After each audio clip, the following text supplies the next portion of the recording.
Hi, everybody. Dave Clark from InspectCheck.net. Welcome to our YouTube channel and our Home Inspector Training Online playlist and HomeInspectorTrainingOnline.com, also a website where we'll have links to all this. Today, we're going to talk about something that's a little controversial, and I know it's gotten me in some spirited discussions with people. We're going to talk about oil tanks. So we'll talk about oil tanks that are buried, oil tanks in basements or crawl spaces. This has been one of those issues where it's come up where there's been several problems. And I'm going to show you today one of the problems I had on an inspection with an oil tank. I am not a big fan, to be perfectly clear. I understand that some people really have no choice because of the way the house is situated, but I haven't seen too many oil tanks in new builds. They may be out there. We always recommend that the tank is removed and they change the fuel source. I know that's a heavy lift sometimes, and during a real estate transaction that does not go over well. But I can't remember the last time I saw an oil tank that I would consider in great condition. I'm sure there's some out there.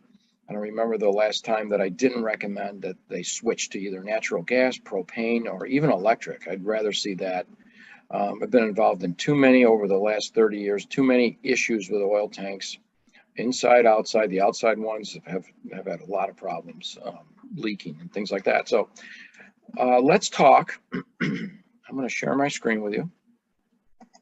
Let's talk about oil tanks. So the first thing we're going to look at, and this is, I already marked it up, so there you go. So we'll take a look here, and if we see this on the outside of the house, this one in this case is coming out of the foundation, and we see the vent and the fill, right? So the vent is over here, and then the fill is over here, cap on it. We could also see those coming out of the ground or coming out of a crawl space. I've seen tanks in all three of those locations. So it doesn't matter. You know, part of part of the things we report on is where that tank is located.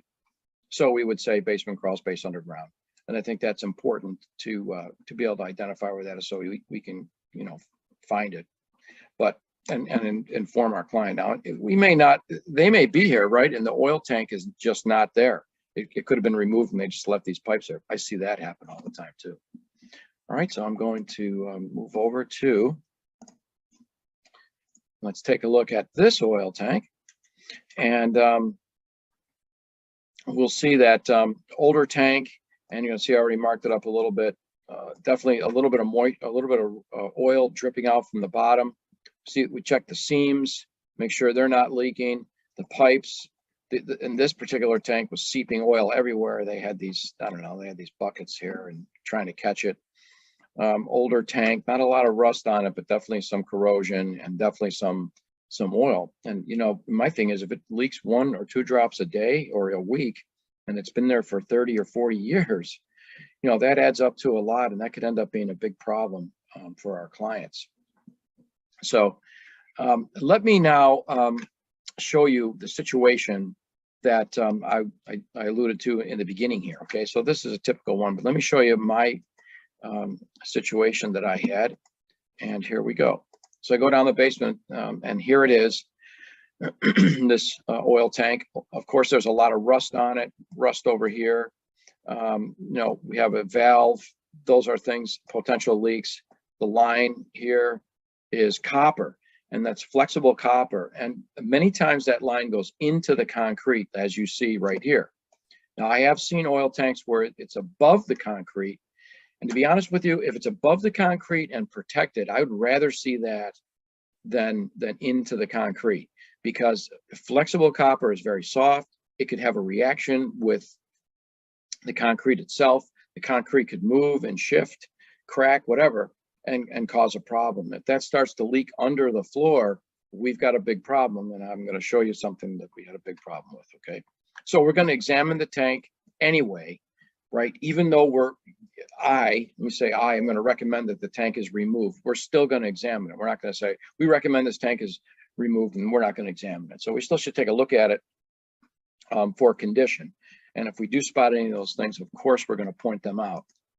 All right, so as we look at this particular house, and here we go.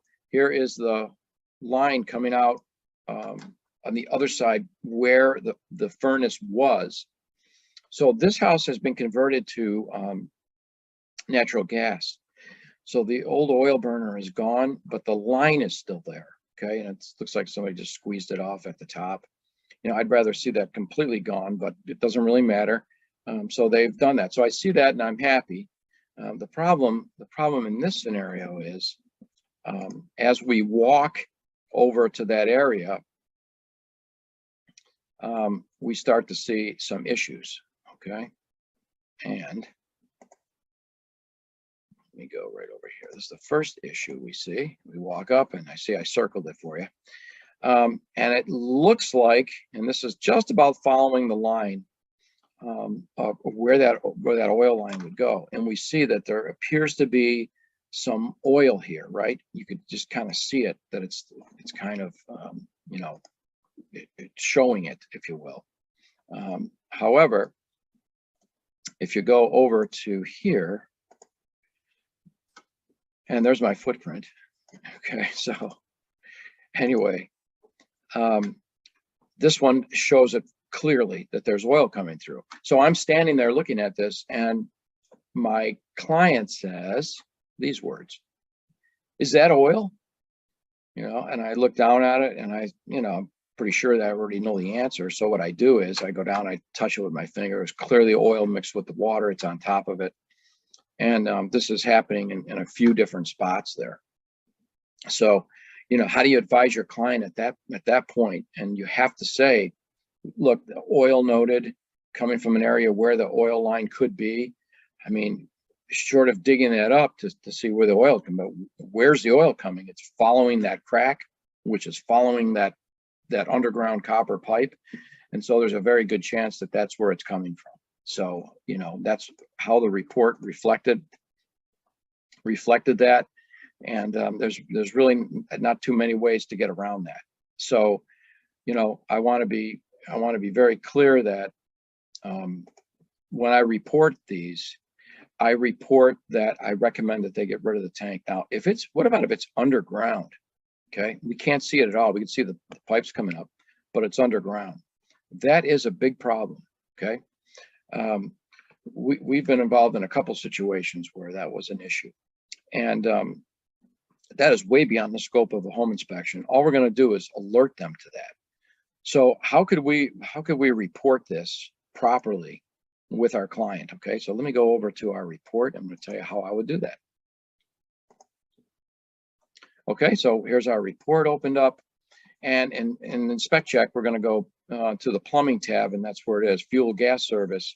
Okay, so we see a couple of things: type of fuel. In this case, it would be oil stored in a tank, either inside or outside, crawl space, examination, evaluation of the tank, surrounding areas, and environmental issues. Let me open this up for you.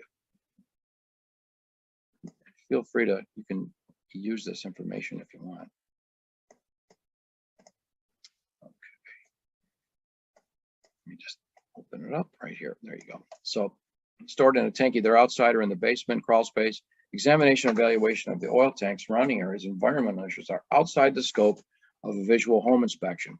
Recommend the tank is properly removed and areas near tank are evaluated by an environmental company. Now look, this is our boilerplate. A lot of inspectors love this. You don't have to use it. You could change it if you want to, or in whatever you use in your own. I like it because that's what I think. I think, you know, we can't be responsible for environmental issues. We recommend that the tank is removed. As far as evaluated by an environmental company, you know, I make that call sometimes. It depends on, in this case, yes. In this case, again, we have to look out for our client. So we'll put down where it comes in, and the meter location. In this case, it's going to be not a meter, but it's going to be the basement oil tank. Materials, again, we're using copper, and we're not a fan. We're saying the material is soft, could become kinked or damaged. Recommend removal of this and replacement with black iron. Again, that's our boilerplate, and no, we like that. Not a fan of copper. I know some people use it for grills. Not a fan of it. Shutoff valve, we see there's one on the tank. Okay, flexible lines, we're going to bypass all that.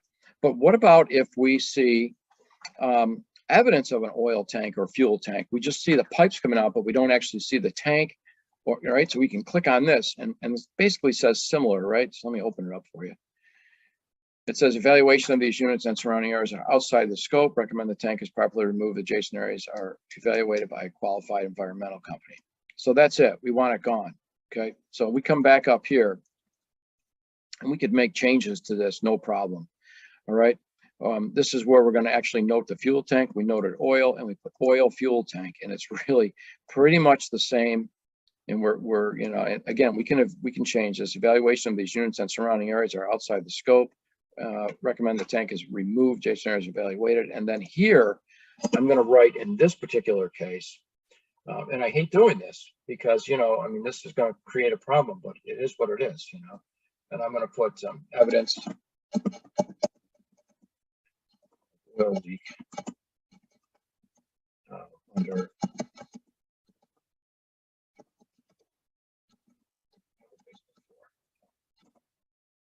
okay, we already said recommend they're evaluated.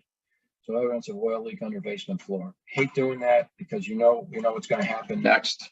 Mark that section complete. People aren't going to be happy. And of course, we can come back here and add some of those photos if you want. And I did, of course. And you know, it's going to be one of those situations.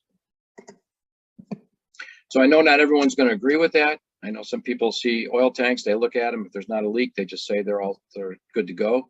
And you could say that, but you could also say that I don't see any evidence of leaks. The tank is in good condition. However, you know, we recommend at your earliest convenience upgrading or not. You don't have to agree with me, but when you see the things that a lot of us have seen out there, we see that they create problems, and your client then is stuck with those issues. So I hope you found this helpful. Please subscribe to our YouTube channel right here, and you'll be the first to get these videos. We've got great videos on our YouTube channel. We've got ones to help your business grow, marketing things. If you do use InspecCheck, we have InspecCheck videos. And of course, these are for everybody too. Training videos throughout the years. I've got so many of them, and I just enjoy doing this, and we get great feedback. Helps out some of the inspectors. Some of the guys that have been around a long time, and girls, maybe they're not learning much, but I think a lot of them are really informative. So thank you very much, and we'll see you next time.